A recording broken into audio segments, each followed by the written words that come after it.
This is Democracy Now!, democracynow.org, The War and Peace Report. I'm Amy Goodman as we turn now to Iraq. A representative of Iraq's most senior Shiite cleric, Grand Ayatollah Ali al-Sistani, has called on Iraqis to take up arms against what he called terrorists who have overrun large swaths of the country. The call comes just hours after Islamist militants seized two more strategic towns northeast of Baghdad, moving the country closer to disintegration. Over the past few days, fighters from ISIS, the Islamic State of Iraq and Syria, have seized several major cities, including Mosul and Tikrit. According to the United Nations, hundreds of people have been killed in Mosul, many of them summarily executed. Hundreds of thousands have fled Mosul, many afraid Iraqi forces would bomb the city. Meanwhile, Kurdish fighters have taken control of the oil city of Kirkuk in northern Iraq. On Thursday, President Obama said he won't rule anything out that might aid Prime Minister Maliki. I think it's fair to say that in our consultations with the Iraqis, there will be some short-term, immediate things that need to be done militarily. And, our national security team is looking at all the options. But this should be also a wake-up call for the Iraqi government. There has to be a political component to this, so that Sunni and Shia who care about building a functioning state that can bring about security and prosperity to all people inside of Iraq come together and work diligently against these extremists. And that is going to require concessions on the part of both Shia and Sunni that we haven't seen so far. Meanwhile, the Wall Street Journal reports Iran is sending units of its Al-Quds forces into Iraq to help stop the Sunni fighters from ISIS. A senior Iranian official told Reuters Shiites in Iran are so alarmed by the gains of the Sunni insurgents, Tehran may be willing to cooperate with Washington in helping Baghdad fight back. For more on Iraq, we now go to the city of Najaf to speak to Sammy Rizzoli, founder and director of the Muslim peacemaker teams in Iraq. He moved back to Iraq in 2004 at the height of the war. After living abroad for nearly 30 years, he left Iraq in the late 70s, eventually moved to the United States, settled in Minneapolis, where he was a beloved restaurateur with his restaurant Sinbad's. But now in Najaf. Sammy Rizzoli, tell us what is happening in your country right now. Hi, Amy. How are you? Hope everything all right in the U.S., in New York especially, where you... in Najaf with my family, okay, but certainly Iraq is not. Amy, we should look at the broader picture. Since 2003, one of the most important objectives of the invasion of Iraq is to destroy its military forces that was built since the 1920s. And it was described before as the most powerful fourth army in the world. But the most important objective also is to divide Iraq. And as you see from the latest event, when the ISIS took over Mosul, right away the Kurdish Peshmerga, the Kurdish power in the northern Iraq, took over Kirkuk, the most rich city in the northern part of Iraq. So now, if I'm right, the scenario will be so the ISIS forces will come down to Baghdad, probably will be a big fight. Then after that, the south will be south for the Shia. The Sunnis already have their area, and the Kurds have their place, the provinces, which is Kirkuk, Dohuk, Sulaymaniyah, plus Kirkuk and Erbil. So what we see, it's hard to believe that 1,500 fighters with light arm took over the whole province. It's described as the third largest city in Iraq, Mosul, Nainawa, the province of Nainawa, where there were government forces estimated by 4 military brigades, and that's about 50,000 army personnel who equipped with heavily armed equipment, including air power, tanks, and large logistic abilities to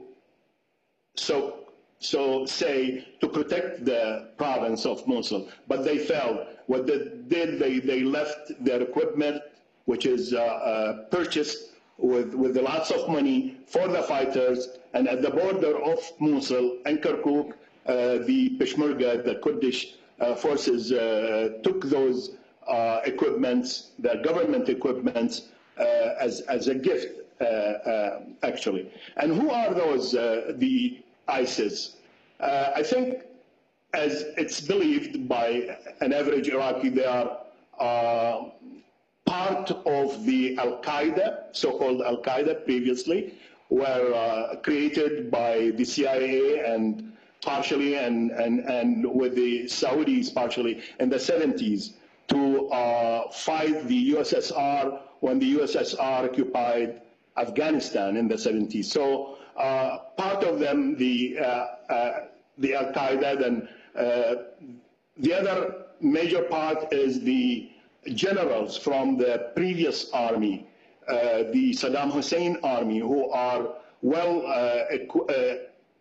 trained and expert in army matters. So beside them, the Sunnis who lived in the western provinces, who felt that they were taken advantage of and not being treated by the Shia government in Baghdad.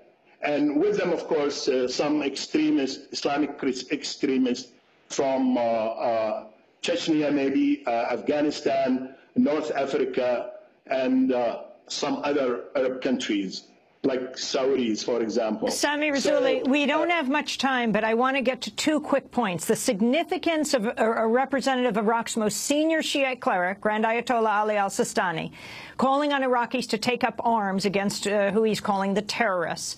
The idea that Iran sending in al-Quds forces, Iran would work with Washington, D.C. to shore up al-Maliki. You are Shia, like the regime in Baghdad. What do you think needs to happen right now? Do you see Iraq falling apart? Do you see Baghdad being taken, falling? Definitely, Amy. I mean, to destroy a country is not enough to bomb it from the air, but to have an inner fight. And that's what's going on since 2003. The inner fights that based on dividing Iraqis to sects and ethnic groups like Sunni, Shia, Arab, Kurds, religiously Christian and Muslims. That's what's going on after the invasion. And after Iraq was one piece, now we see it falling apart, unfortunately. And Iraq is the first country who entered the so-called, if you remember, Condoleezza Rice called it the constructive chaos. So Iraq started it in 2003, then the Arab countries followed suit in Libya, Egypt, Tunisia today, and Syria, as we see. So so-called the Arab Spring is not really Arab Spring, because this spring never has borne fruits for the countries that are affected by it. But it's a spring for the Israelis, who used to launch wars every 10 years, then every 5 years.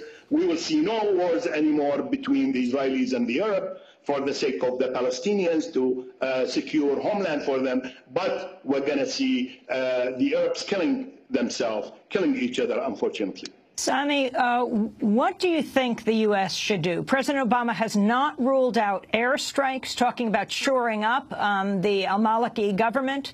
What do you think the role of the U.S. should be right now? I think the U.S. should get out of the area, but what's going on is controlled by the huge embassy in Baghdad, run by at least 5,000 employees. They have nothing to do except monitoring Iraq, advising the Iraqi government what to do, and also monitoring the area surrounded by Iraq. The 5,000, this is besides the estimated about 10,000 military forces who are stationed there to protect the interest of the embassy and the U.S. So I think they should leave the area, not to intervene in the war in Afghanistan, and pull out their forces and let the Arabs and the countries of the area solve their problem. But it's not going to be easy. It's going to take some time, but eventually they will figure out a way to get. But remember, there was a security agreement between Iraq and the U.S. In 2011. And that agreement, I think, don't oblige the U.S. to defend Iraq, but to sell some low quality of arms. Sammy Rizzoli, we have to end it there. I thank you so much for joining us. He joined us from Najaf.